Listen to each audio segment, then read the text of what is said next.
أعوذ بالله من الشيطان الرجيم. بسم الله الرحمن الرحيم.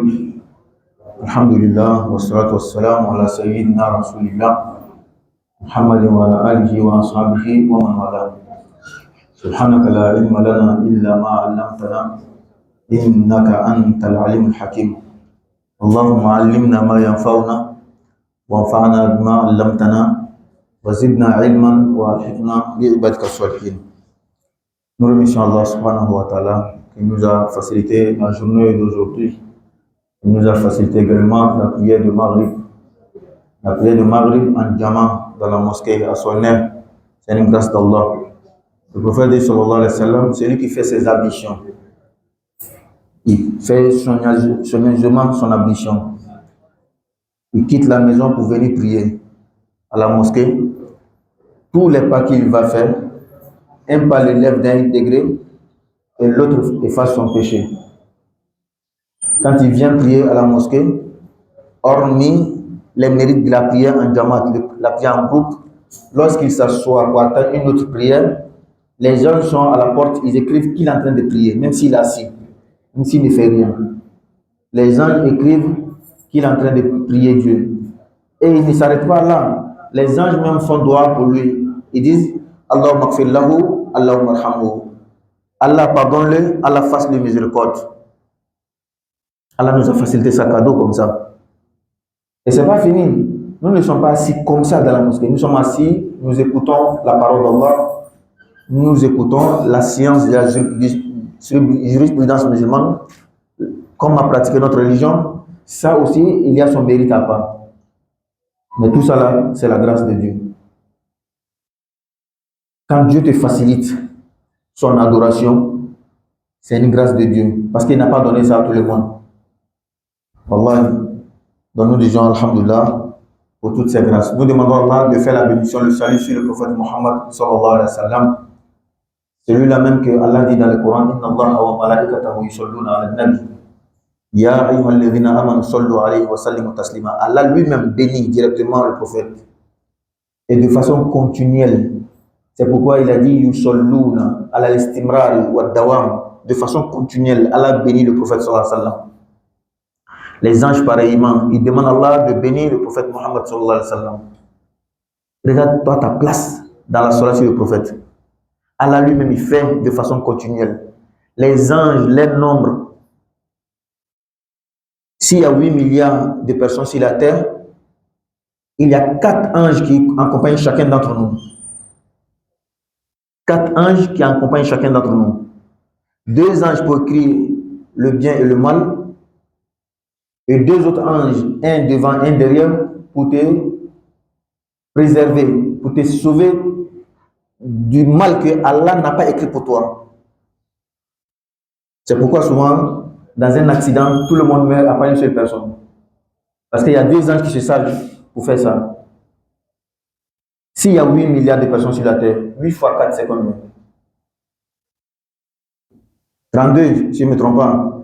Donc, selon les anges qui accompagnent les humains sur la terre, il y a 32 milliards d'anges. Ça, c'est ceux qui nous suivent seulement. Les autres anges ne sont pas dedans. Les anges qui sont dans le ciel ne sont pas dedans. Tous ceux-là, ils font la salat sur le prophète. Toi, tu as la place de ta salat sur le prophète là. Où ça y est? Mais quand même, Allah t'a honoré. Il t'a dit Ya ayyuhallazina amanu sallu alayhi wa sallimu taslima. Oh, vous qui croyez en Allah, priez pour le prophète, bénissez-le, demandez le salut pour lui. Pourquoi? Si Allah fait, les anges font. Pourquoi Allah te demande de faire?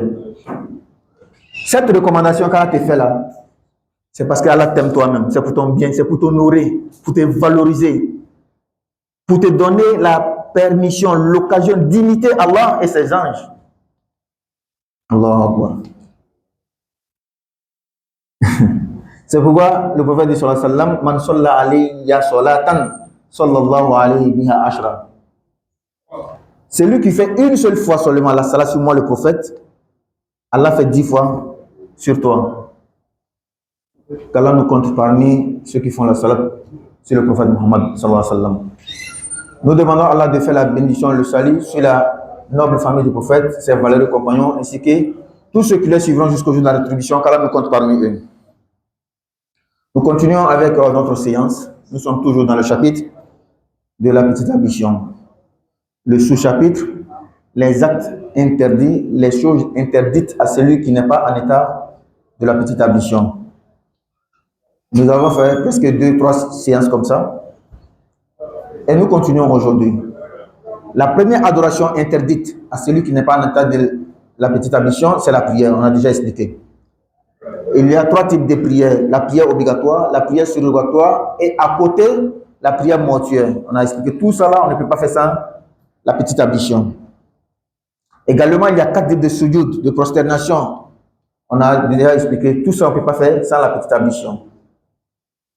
Et la deuxième adoration principale, indépendante que nous avons expliqué la fois passée, sans l'ambition, on ne peut pas faire cette adoration, c'est le tawaf, la circumambulation, tourner autour de la Kaaba. Quand tu n'es pas en état de l'ambition, de la petite ambition, tu ne peux pas faire ça. On a déjà expliqué. Aujourd'hui, nous attaquons une troisième adoration, un troisième type d'adoration qui ne peut se faire sans la petite ambition, et c'est le fait de toucher le Coran. La yajuzu li ghayri al-mutawaddi salatun wala tawafun wala massu nuskhatil Qur'an al-azim. Il est interdit à celui qui n'est pas en état de la petite ambition de toucher l'exemplaire du noble Coran, le Coran intégral. Nuskhatul Qur'an al-azim. Donc voici ce Coran physique là et l'intégral. Tous les chapitres y sont. Tous les chapitres y sont complets. Les 114 chapitres du Coran sont dedans. Donc ce Coran, cet exemplaire là, quand tu n'es pas en état de la petite ambition, tu ne peux pas toucher. C'est interdit. Que ce soit l'intention, c'est de prendre pour lire, prendre pour mettre quelque part. En tout cas, on ne peut pas toucher si on n'est pas en état de la petite ambition. C'est interdit. On vient petit à petit. On est d'accord? Le Coran intégral là, complet là, tu ne peux pas toucher quand tu n'es pas en état de la petite ambition. Même si c'est pour prendre pour déplacer. Par exemple, lui qui a pris le Coran là-bas, là, pour venir mettre sur la table ici, s'il n'est pas en état de la petite ambition, il ne peut pas prendre pour venir mettre ici. Quand toi-même tu veux, par exemple, moi j'ai fini de lire le Coran, je vais donner à quelqu'un de placer. Ah, Barry, pardon, mets ça pour moi. S'il n'est pas en état d'ambition, je ne suis pas en état de la petite ambition. Ah, d'accord, c'est bon. Moi, je vais mettre. Ou bien je donne à une autre personne. Ou parfois, je lui demande, est-ce que tu es en état de la petite ambition? Oui ou non? Si c'est oui, je te donne. Sinon, je ne te donne pas. Parce qu'il est interdit. Qu'est-ce qui prouve? Où est la preuve? On va prendre d'abord dans le Coran, dans Surat al-Waqi'a. Innahu la Qur'an karim. Fi kitabim maknoun. La yamassuhu illa al-mutahharun. Innahu, Allah dit, il est, illa, il parle de Coran. Coran, c'est un Coran. Coran veut dire en arabe al-maqru, al-shay'u alladhi yuqra, une chose lue, une chose qu'on lit fréquemment. Donc le Coran, innahu la Qur'anun karim, c'est un noble Coran. Karim veut dire noble, pas saint, même s'il est saint. On ne dit pas le Saint Coran, selon certains savants. On dit le noble Coran. Parce que saint là, beaucoup ont pris ça de l'autre côté. La Sainte Bible. Al-Kitab al-Muqaddas. En arabe, Al-Kitab al-Muqaddas, le livre saint. Donc la Sainte Bible. Donc on a pris saint là-bas et puis on a ajouté au Coran. On dit le Saint Coran, le Saint Coran. En réalité, ce n'est pas un problème. Mais en tout cas, dans la tradition, le mot karim là, c'est noble, mais pas saint. Et parfois, les termes sont tellement font allusion à d'autres religions ou bien d'autres trucs que c'est mieux souvent de laisser certains termes. Sinon, il n'y a pas de problème dedans, quand on a la bonne compréhension. Donc, Allah dit, Innahu la Qur'an karim. C'est un Coran noble, bien honoré, bien valeureux. Tu veux connaître sa valeur? Tu veux connaître sa puissance? Allah dit Law anzalna hadha al-Qur'ana ala jabalin la ra'aytahu khashi'an mutasaddian min khashyatillah. Law anzalna hadha al-Qur'an. Si nous avions fait descendre ce Coran-là, ala jabalin, sur une montagne, la ra'aytahu khashi'an, tu allais voir cette montagne-là humble. La ra'aytahu khashi'an mutasaddi'an, yatasadda'u, yataqatta'u. Tu verras cette montagne humble en train de se fissurer. Min khashiyatillah, à cause de la crainte d'Allah. Et c'est ça, nous on prend là. Tu vois, il dit Wallahi, donne-moi le Coran. Il prend le Coran, Wallahi, Wallahi. Pourtant c'est faux. L'être humain est bizarre. L'être humain, le fils d'Adam. Tu ne vois pas dans Surah Al-Baqarah, parlant des gars de Moussa. Voici un peuple aussi qui ont fatigué leur prophète. Le peuple de Moussa. Allahu Akbar. Ils ont fatigué Moussa. Jusqu'à après, dans Surah Al-Baqarah, dit ثم قست قلوبكم فهي كالحجارة أو أشد قسوة. Après tous ces événements-là, votre cœur s'est endurci comme une pierre. Plutôt, c'est plus qu'une pierre même, en dureté. Car, inna min al-hijarati. Allahu Akbar. Allah a dit que, tu vois la pierre là, parfois, dans la forêt, dans le désert, nous on n'est pas présents, mais Allah dit qu'il y a des pierres qui se brisent par la crainte d'Allah. Mais nous là, voici la parole de Dieu dans notre même moment. On n'est pas bon. Allons dans la bonne compréhension. Donc le Coran là, vous voyez, c'est très grand, c'est très très honorable, c'est très fort, c'est très puissant. Donc tu ne peux pas toucher comme ça l'intégrale du Coran sans ablution. Mets ça dans ton habitude. Il ne faut pas être celui-là qui a le cœur dur. Il n'est pas en état d'ablution, mais il prend, il s'en fout. Ce n'est pas un bon signe. Ce n'est pas un bon signe. Il faut avoir peur de Dieu. Même quand tu es dans les 4 murs, personne ne te voit. Le noble Coran qui est dans ta main là, il ne faut pas toucher quand tu n'es pas en état d'ablution. Donc c'est interdit. Voilà dans la bonne compréhension.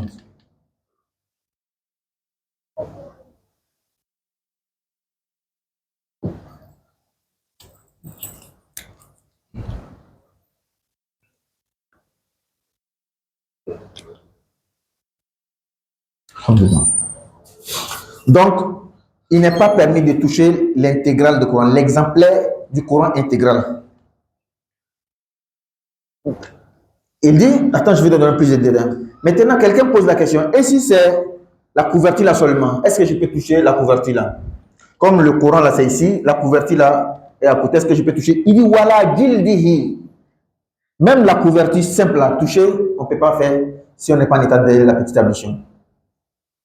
Peut-être que quelqu'un peut avoir une idée géniale, donc je vais prendre par la couverture pour aller mettre. Il dit même ça, c'est pas permis.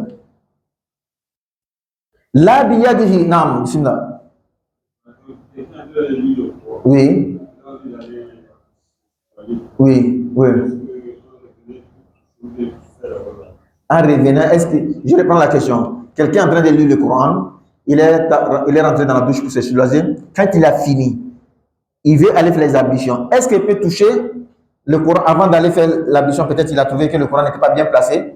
Il va prendre pour déplacer avant d'aller faire l'ablution. Ou bien il doit aller faire l'ablution avant de venir prendre. Selon ce que nous avons expliqué tout de suite, qu'est-ce qu'il doit faire? Hein? Faire l'ablution d'abord. Parce que tu as un état d'impureté que tu n'es pas touché. Là, il y a mon souhou, il a le mutahharun. Allah dit c'est un livre noble. Fi kitabim maknoun. Dans un livre bien gardé, donc la tablette, Allah al-Mahfouz, la yamassuhu. Personne ne doit toucher ce Coran, illa al-mutahharun, sauf les purs, ceux qui sont propres. Donc, ils sont en état de la petite ablution, de la grande ablution, la pureté intérieure surtout. Surtout. La pureté intérieure surtout. Allons dans la bonne compréhension. Donc, ce n'est pas permis. Il fait d'abord l'ablution, il vient prendre.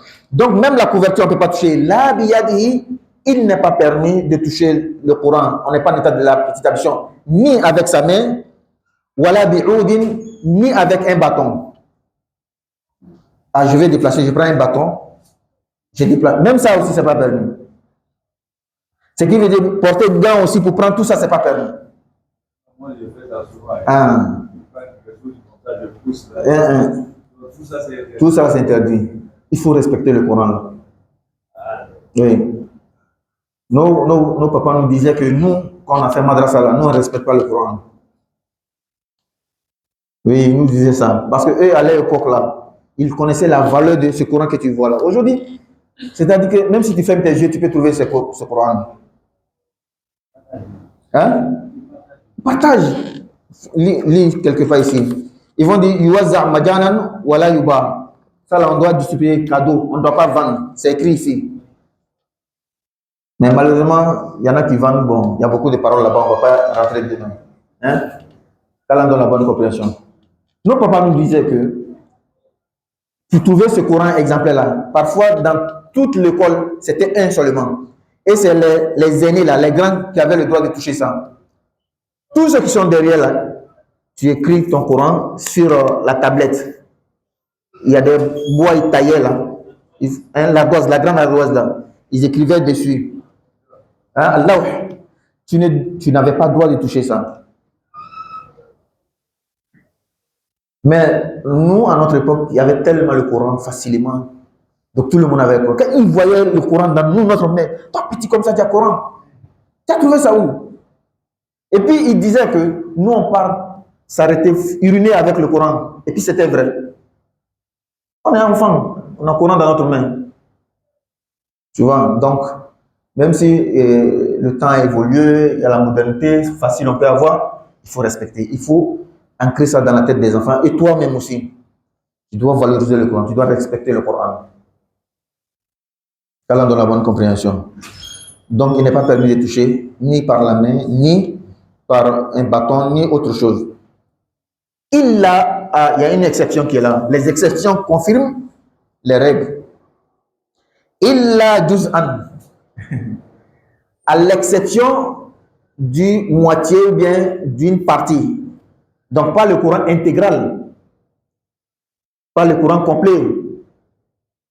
Une partie du Coran. Le Coran a été subdivisé en plusieurs parties. Il y a plusieurs parties de subdivision du Coran. Mais la subdivision que nous utilisons beaucoup, c'est soit al-juz, soit al-hizb. C'est les deux là que nous utilisons beaucoup. Parce que réellement, ils ont départagé le Coran en morceaux, suivant cette subdivision qui est le juz ou bien le hizb. Sinon il y a le rubu, il y a le nisfu, il y a le thumunu.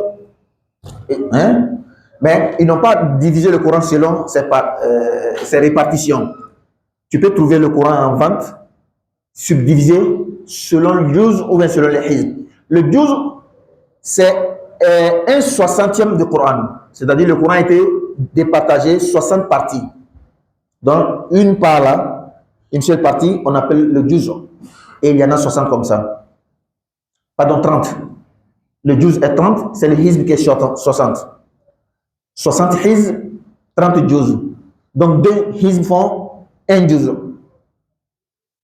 Parfois, quand tu vas chez les libraires, ceux qui vendent le Coran, les articles islamiques, là, tu vas trouver le Coran départagé en 30 parties.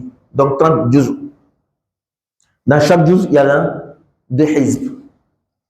Donc, toucher une partie du Coran, ça, c'est permis. Mais même ça, il y a condition. Ce n'est pas donné à tout le monde. Ce n'est pas tout le monde qui doit toucher même la partie là. Illa juz'an lil muta'allim. À l'exception des parties, le Coran subdivisé là du Coran pour les apprenants, ceux qui apprennent à lire le Coran. Par exemple, ce que nous faisons ici, chaque lundi, mardi, mercredi, jeudi, si on était hors de la mosquée, on était quelque part sous une tente à la maison comme ça. Donc, le juz'u amma que tu as là, tu peux prendre pour venir apprendre sans l'ablution. Le juz'u tabaraka, le juz'u yasin, le juz'u qadsami, dans le Coran réparti.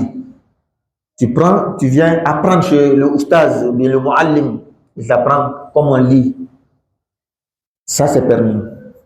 Et c'est permis seulement pour lui. Sinon, nous autres qu'on n'apprend pas là, il n'est pas permis, même ces morceaux-là. Maintenant, quelle est la différence? Pourquoi c'est permis pour lui, ce n'est pas permis pour nous?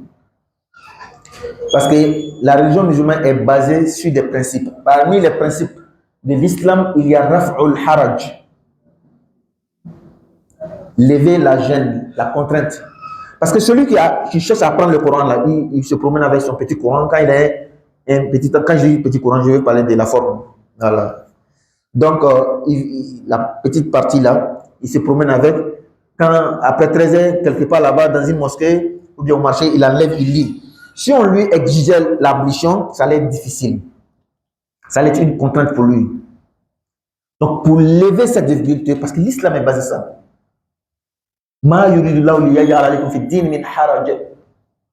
Allah ne veut jamais vous infliger aucune gêne dans la religion. Dieu veut qu'on soit à l'aise. La religion est facile. Ad-din yusrun. Le prophète dit sallallahu alayhi wa sallam, la religion est facile, est aisée. Walan yushadda ad-din ahadun. Walan yushadda ad-din ahadun illa ghalaba. Personne ne se compliquera la vie dans la pratique de la religion si après cela ne va pas le vaincre. Ça va te vaincre. Tu crois que quelqu'un il est dur dans la religion, laisse seulement. Attends seulement, quelque temps tu vas voir. Il va revenir. Oui, nous, Dieu nous a facilité ça. Malgré notre jeune âge là, on a vu des gens. Ils faisaient la religion dure. Aujourd'hui là, on les a vus. Ils ont tout laissé. Oui, la religion de Dieu, il faut faire avec la science. Le prophète n'aimait pas, il n'aimait jamais la difficulté dans la religion. Quand on lui présentait deux choses, il prenait toujours ce qui est facile. Combien de fois le prophète dit Laoula an ashuqa, laoula an abdiqa, laoula. Il a laissé beaucoup de choses pour ne pas rendre la vie difficile pour ses compagnons, pour sa communauté. C'est ça, on dit la religion. Voilà dans la bonne compréhension. Donc, la petite partie donc, du format imprimé du Coran là, on peut toucher, mais pour celui qui apprend. Parce que lui, il est censé avoir cette partie-là avec lui à chaque fois pour réviser, pour apprendre. C'est pourquoi il lui est facile de toucher sans la petite ablution. Sinon, ça va lui rendre la vie difficile. Voilà dans la bonne compréhension. Mais dis-toi là, toi qui n'apprends pas là, c'est pas permis pour toi. Même si c'est du Zohar là. Non, bismillah. Très bien. Une belle question. Est-ce que le Coran traduit en français, on peut toucher sans ablution? Les savants disent que le Coran traduit n'est plus le Coran. Le Coran traduit n'est plus le Coran. Le Coran en tafsir, même les livres de tafsir, où il y a Coran dedans, puis on fait tafsir là, ce n'est plus le Coran. Mais la partie où ils ont écrit le Coran là, seulement là, c'est pas mélangé avec d'autres, ça c'est Coran. Ce qui fait que le Coran traduit, on peut toucher sans ablution. Donc parfois, quand il y a des non-musulmans qui demandent le Coran, et il y a des ustas, il y a des du'at, les donnent le Coran, si c'est seulement la tradition là, il n'y a pas de problème. Il n'y a pas de problème. C'est pourquoi toi aussi tu dois bien cibler, bien choisir un Coran qui est seulement traduit. Tu lui donnes, il va lire, il va se documenter, il va apprendre. Peut-être qu'Allah va toucher son cœur, il va rentrer en islam. C'est bon? Le Coran traduit là, ce n'est pas le Coran. Mais est-ce qu'on doit bafouiller comme les autres journaux? Non, non, non. On doit toujours respecter. Même si c'est quitté dans la source, on doit toujours respecter. Quand tu vois ça, tu dois prendre avec respect. Malgré c'est la traduction. Talent dans la bonne compréhension. Non. Voilà, masoulawhil Qur'an al-azim. On va encore plus loin. Même l'ardoise du Coran là, la tablette du Coran là, on ne peut pas toucher si on n'est pas en état de la petite ablution. Ceux qui sont dans le Koutab. Koutab, c'est l'école traditionnelle de l'apprentissage du Coran. Les jours, ils ont fait ça. Donc, le oustaz est là, soit dans la mosquée, soit un endroit bien aménagé. Chacun a son ardoise, il écrit le Coran. N'est-ce pas? Cette ardoise-là, on ne peut pas toucher si on n'est pas en état d'ablution. Mais il y a une explication à donner. L'ardoise, est-ce que c'est tout le moment que le Coran est écrit dessus? Il y a des moments où tu laves, non? Ça reste sans l'écriture du Coran. Ce n'est pas de ça qu'on parle. Ça, tu peux toucher même si tu n'es pas en état d'ablution. La dose là est là, tu as déjà effacé ta sourate que tu as appris. C'est déjà lavé, non? Ça, tu peux toucher, il n'y a pas de problème. Mais c'est lorsque tu as écrit sourate Al-Naba dessus, sourate Al-Mulk dessus, et puis on voit, c'est écrit là, tu ne peux pas toucher. Maintenant, ça c'est dans l'ancien temps. Et dans le temps moderne, il n'y a pas un tableau ici. On a des tableaux de Ayatul Kursi. N'est-ce pas? Vous savez, il y a ça, non? Ça, ils ont fait seulement pour les zikrs qu'on fait après la mission. Je ne vois pas une sourate complète dessus. Il n'y a pas même Ayatul Kursi. C'est seulement en bas là, ils ont dit sourate al-Ikhlas. Qul huwallahu ahad, c'est fini. Qul huwallahu ahad, c'est fini. Donc, il y a des tablettes que nous, on vend. Il y a des mamans qui vendent, ou bien il y a des boutiques de l'article islamique, ils vendent, tu vois. Il y a Ayatul Kursi, soit tout le complet. Ou bien Yasin complet, j'ai vu Yasin complet. Donc, en principe, tout ça, on ne doit pas toucher sans ambition. Il faut respecter le Coran. Mais tu vois que la familiarité tue certaines choses. Tellement que tu vois, c'est facile aujourd'hui à voir. Il y a des Corans ici, on va faire 10 ans, il y a des gens qui ne vont pas toucher. Oui. Il y a des Corans ici, là. Ça va faire 10 ans, aucune main ne va toucher. Parce que, tu vois, la familiarité, ça tue. Sinon, dans le temps, là, où on ne pouvait pas trouver, Allahu Akbar, c'était de l'or. Qu'Allah donne la bonne compréhension. Voilà, Masulah al-Quran, donc l'ardoise du Coran. Ça, là, on ne trouve plus ça chez nous ici. C'est ceux qui étudient en brousse là-bas avec le cheikh. Ils écrivent sur l'ardoise. Donc, lui qui doit apprendre là, il a écrit sa sourate dessus. Pour toucher, il doit faire son ablution.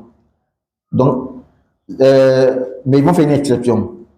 Voilà, Masulah al-Quran al-Azim, al-Ghayr wudu, on ne peut pas toucher l'ardoise du Coran. Dans le Coran, il y a une partie du Coran qui est écrite dessus. Illa li muta'allimin fi, sauf pour celui qui apprend. Donc moi que c'est mon ardoise là et que je dois apprendre. Parfois ils s'asseyent, ils apprennent de matin jusqu'à midi, n'est-ce pas? Donc c'est dans ma main, matin jusqu'à midi garder l'ablution, c'est pas facile, hein? Et puis chaque fois faire ablution aussi c'est pas facile, surtout dans fraîcheur. Donc on dit pour lui là c'est permis, même si l'ablution est gâtée, il peut rester avec son ardoise, il apprend. Sinon, la religion sera difficile et l'islam n'est pas basé sur la difficulté. L'islam est basé sur la facilité. C'est ce que Allah veut pour nous. Non. Est-ce que si tu as un voisin non musulman, il a le Coran, c'est un Coran complet, c'est pour lui, mais tu veux que tu donnes le repas dans ça, il y a un problème. Ah! Je reprends la question. Tu as un voisin, il est non musulman, mais il a le Coran intégral avec lui. Toi, tu ne sais même pas comment il a fait pour avoir. Tu lui dis de te donner, il refuse. Comment tu fais? Nous sommes dans des sociétés non musulmanes. Parfois, tu veux faire la justice toi-même, tu auras des problèmes. Donc, cherche à sauver toi-même ta tête. Hein? Abdel Muttalib dit, lui là qui est venu pour casser la Kaaba, il dit inna lil bayti rabban yahmihi. La maison que tu veux casser là, la maison a un propriétaire. Le propriétaire va le sauver, n'est-ce pas? Donc quand on est dans nous sommes dans certaines sociétés, il y a des choses où on ne peut pas faire quelque chose dedans, il faut laisser seulement. Le Coran est rabbun yahmihi. Le Coran là, il a un propriétaire qui va le sauver. Toi, il faut sauver ta tête. Allah donne la bonne compréhension. Non.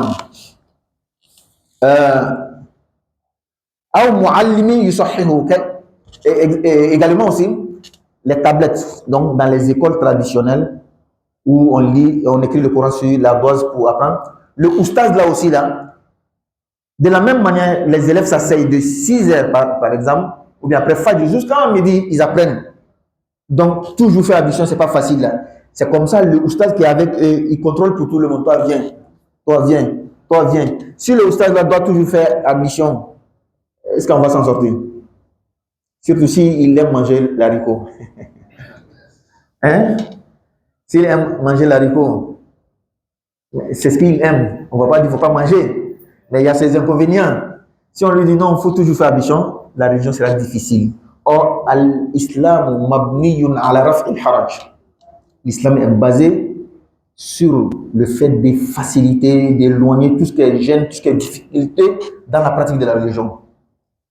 Tu n'as pas vu comment le porc là c'est interdit. Mais Allah dit que pour sauver ta vie, il faut manger. C'est grand, hein? Talent dans la bonne compréhension. Non. Donc, le maître, il corrige aussi les écritures sur les tablettes là. Lui aussi, il a cette permission, cette facilité de toucher la tablette ou bien l'ardoise, même s'il n'est pas en état de la petite ablution. Parce que ça va lui rendre la vie difficile et l'islam n'est pas comme ça. Avant de continuer, nous allons apprendre ici quelques adorations ou les adorations qu'on peut faire sans la petite ablution. Il y a d'autres adorations, d'autres choses qu'on peut faire, même si on n'est pas en état de la petite ablution. 1. Al-adkaru wa du'a, les invocations, telles que les invocations du matin et du soir. Non. Oui. Le tayammum sur le Coran. Faites tayammum sur le Coran. Pour toucher le Coran. Aïwa. Donc, faire le tayammum, il n'y a pas de l'eau par exemple, ou bien je ne suis pas en état de la petite ablution, je vais faire le tayammum pour toucher le Coran. Le tayammum a ses conditions. Il y a des conditions dans lesquelles le tayammum est permis. Si tu as fait le tayammum dans cette condition-là, tu peux toucher le Coran. Mais si tu n'as pas fait dans la condition, tu ne peux pas toucher. Par exemple, un exemple du manque de conditions. Je suis dans la mosquée ici.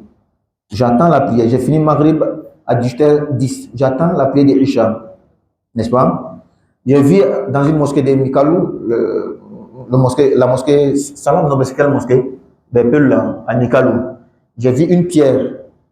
Je suis sûr que la pierre là, c'est fait pour le tayammum, pour ceux qui ne peuvent pas faire, qui ne peuvent pas toucher l'eau. Donc il y a des mosquées, ils mettent des assiettes ou bien quelque chose comme ça, ils mettent le sable dedans. Si quelqu'un à la mosquée il est malade, il ne peut pas toucher l'eau, il fait le tayammum là-bas. Donc je donne un exemple. Après la prière de 18h, 18h10, 15 là, moi j'attends la prière à 19h. Voici l'eau qui est là, hein. Je ne suis pas malade, l'eau est là. Mais la paresse de quitter la mosquée pour aller faire l'ablution, il dit non, je vais faire tayammum ici pour toucher le Coran, ce n'est pas permis.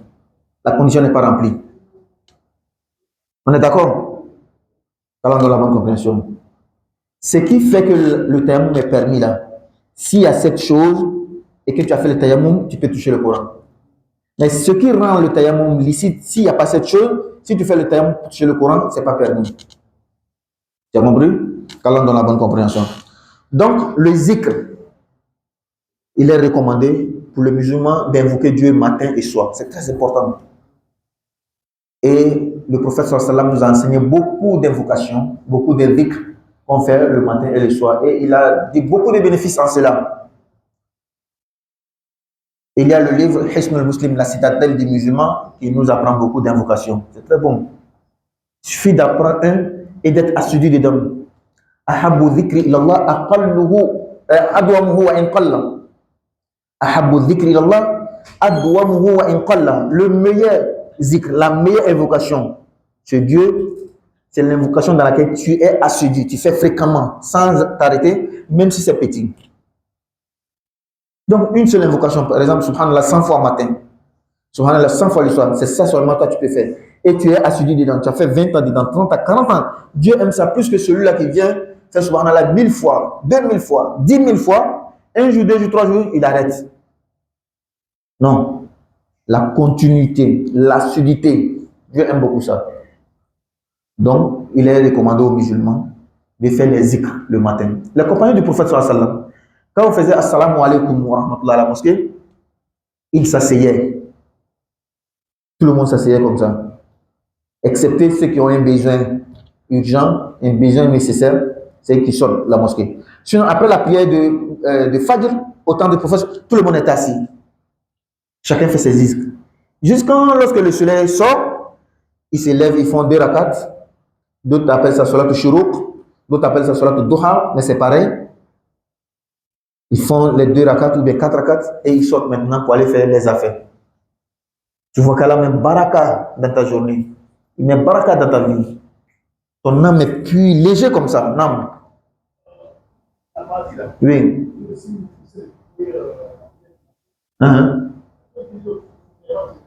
Oui, oui, oui. Très bien.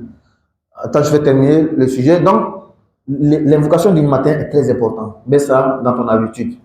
Tu verras comment Allah va changer ta vie. Toi-même, tu verras l'effet sur ton corps. Wallahi, tu verras l'effet sur ton corps, tu verras l'effet dans ta vie, tu verras l'effet dans tes affaires. Après la prière du matin, tu t'assois, tu fais le zikr. C'est ce que tu peux faire. Soit subhanallah, soit subhanallah, al-baqiyat al-salihat, ou bien là, il est là. En tout cas, selon les invocations reçues du prophète Mohammed sallallahu alayhi wa sallam. Fais ça. Les 365 jours, ça sera complet, et puis regarde ta vie maintenant. Allant dans la bonne compréhension. Maintenant, le frère pose la question à savoir, on dit souvent que après la prière de Fajr, il n'est pas permis de s'endormir, de dormir, jusqu'à ce que le soleil s'élève.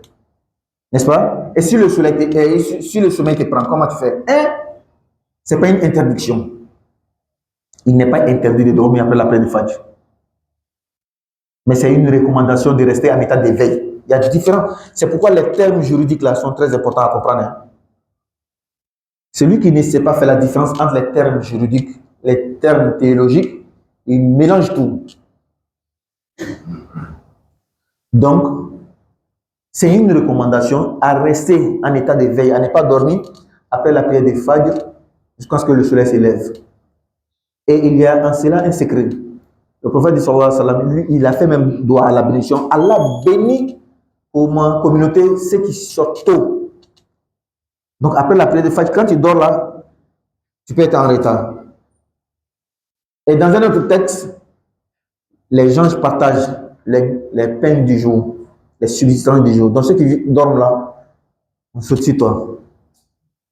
Mais tout cela, ça rentre dans le cadre de l'exhortation, des recommandations, de te montrer la valeur de la chose, mais pas t'interdire le contraire. Donc si tu veux là, après il faut dormir, sans problème. Mais toi-même tu sais, moi aussi je sais que ce que tu fais là, le fait de dormir, c'est pas ça qui est recommandé, n'est-ce pas? Voilà. Deuxième chose, s'il y a la maladie par exemple, ou bien ce jour-là tu es beaucoup fatigué, en tout cas tu sens les besoins de dormir, c'est pas ton habitude. Mais toi, du moment que la chose même à la base, c'est pas interdit de dormir. Donc ça sera encore recommandé même si toi quand tu te sens pas bien, dors un peu après Fajr. Dans la bonne compréhension. C'est même chose après Asr aussi. On dit de ne pas dormir après Asr. Mais c'est pas interdit. Dans le terme juridique, c'est pas interdit. Seulement qu'on te recommande de ne pas dormir après la prière de Asr. Si tu sens les besoins, s'il y a la maladie, tu as la fièvre, tu as le palu, tu ne te sens pas bien, tu dois dormir, mais dors. Dans la bonne compréhension. Non. Donc le zikr, on peut faire les zikrs de matin, les zikrs de soir, sans la petite ablution. Et je vais mettre quelque chose dessus. On nous dit que quand on va au lit, on doit faire les ablutions avant de dormir. Donc quand tu fais les ablutions, tu vas au lit, tu te mets au lit, tu dois faire les invocations. Il y a Ayatul Kursi, tu peux faire tu souffles dans les paumes, tu souffles, tu essuies tout ton corps. Maintenant, je te donne un exemple. Moi, ma douche est là-bas, ma chambre est ici. J'ai fait l'ablution, j'ai fait mes 2 rakats, tout j'ai fait là. Quand je me suis mis au lit, en regardant le téléphone, bon, au bout de 5 minutes, il y a le gaz qui est sorti. N'est-ce pas? Bon, après ça, je dois lire mes ayat kursi. Est-ce que je dois quitter le lit pour aller faire la... Non, non, non, non, mon frère, c'est fini. Tu as déjà fait l'ablution une fois, c'est fini. Quand tu te mets au lit, avant de dormir, si tu as gazé là, continue seulement, il n'y a pas de problème dedans. Dieu considère que tu es toujours en ablution. Et tu peux réciter ton ayatul kursi, ton couloir là, même si tu n'es pas en état de la petite ablution, il n'y a pas de problème. Il ne faut pas rendre la vie difficile pour toi. Non, forcément, tu dois fermer les yeux en étant de la petite ablution. Donc, quand tu gazes, tu dois aller faire l'ablution. Non, personne ne t'a dit ça. Talent de la bonne compréhension. Non.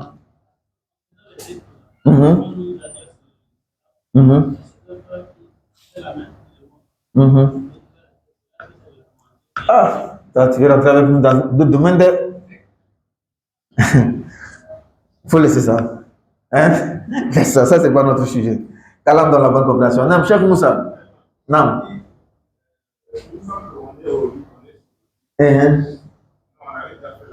Oui.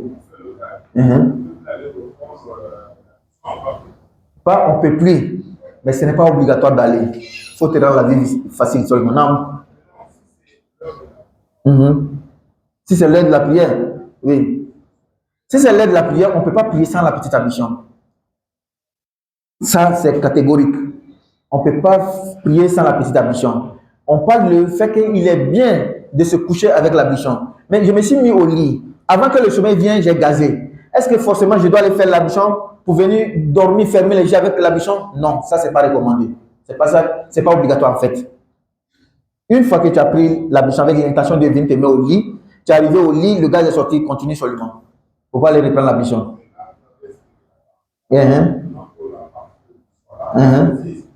La partie de l'ablution de la prière et l'ablution de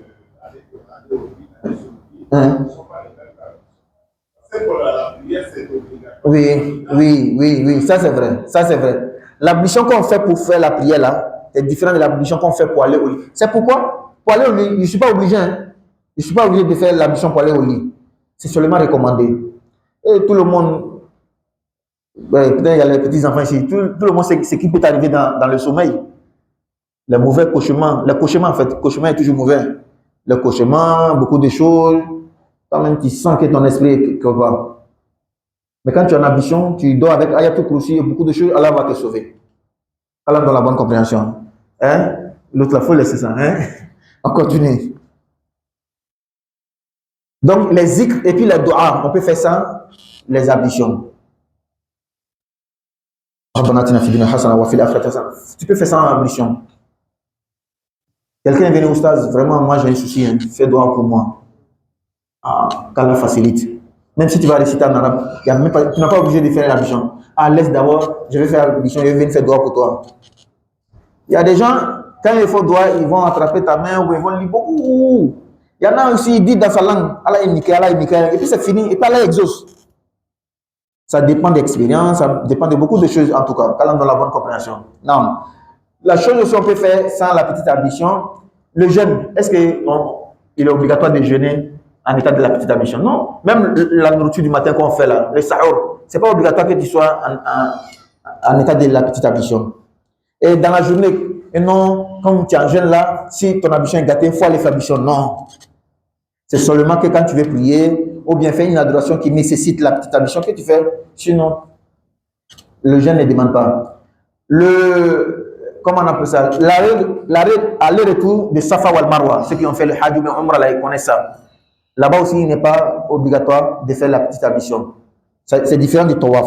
Tawaf, là, c'est obligatoire de faire la petite ablution, mais l'aller-retour de Safa ou Al-Marwa, là, ce n'est pas obligatoire de faire en état de la petite ablution. Non. Immoler une bête, ça ne demande pas l'ablution. Je dois immoler le mouton, soit le mouton de Tabaski, ou bien tout autre mouton, ou bien un bœuf. En tout cas, je dois immoler une bête pour Dieu. Ça ne demande pas la petite ablution. Encore, l'appel à la prière.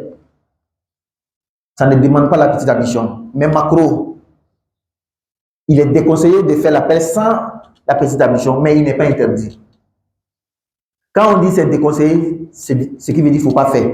Mais si tu fais, tu n'as pas péché et la chose que tu as fait là est bonne. Donc, si nous on dit que telle personne X ou Y là, lui à chaque fois là, il se lève du sommeil, il fait l'appel, il ne fait pas la petite ablution. On dit oui, l'appel qu'il a fait là c'est bon, il n'y a pas de problème là. Lui-même aussi, il n'a pas péché. Mais en tout cas, ce qui est recommandé, ce qui est bien, c'est de faire l'appel à la prière en état de la petite ablution. Il faut mettre les choses dans leur récipient. Non. Oui. Très bien. Lis le Coran. Celui qui a mémorisé le Coran, il peut lire le Coran sans la petite ablution. Il a mémorisé Baqara, il a mémorisé tout le Coran intégral, il lit tout. Sans la petite ablution, il n'y a pas de problème. C'est le Coran physique, la touche, qu'on ne peut pas faire ça. Bien sûr que non. Est-ce que celui qui lit le Coran par cœur, sans la petite ablution, et celui qui lit le Coran avec la petite ablution, est-ce qu'ils auront les mêmes mérites? Non. Dans quel côté? Le fait que l'autre a pris l'intention de faire l'ablution avant de lire le Coran, pour avoir plus de baraka du Coran et lire le Coran en état de la pureté, cette intention lui donne des mérites que l'autre n'aura pas. Alors dans la bonne compréhension. Donc, voici quelques adorations qu'on peut faire sans la petite ablution. Maintenant, on continue ici. Comme on a dit qu'on ne peut pas toucher le Coran quand on n'est pas en état de la petite ablution. Quelqu'un peut comprendre que ça, c'est pour les grands, là, nous qui sommes pubères, nous qui sommes adultes, nous qui sommes responsables de nos actes. Et les enfants, là, comme moi, je ne suis pas en ablution, je vais demander à l'enfant, là, comme on dit qu'eux, ils n'ont pas commencé à écrire les mauvaises actions et les bonnes actions, là. Est-ce que je peux lui demander de venir prendre le Coran pour aller maintenant? Non. Même ça aussi, ce n'est pas permis. Le Coran, là, il est grand pour tout le monde. Donc, wasabiyu fi mushaf al-Qur'an al-azim kal-kabir. De la même manière qu'il est interdit aux grands, aux adultes, aux gens pubères, de toucher le Coran intégral sans la petite ablution, c'est comme ça aussi pour les enfants. C'est pas permis. C'est pas permis.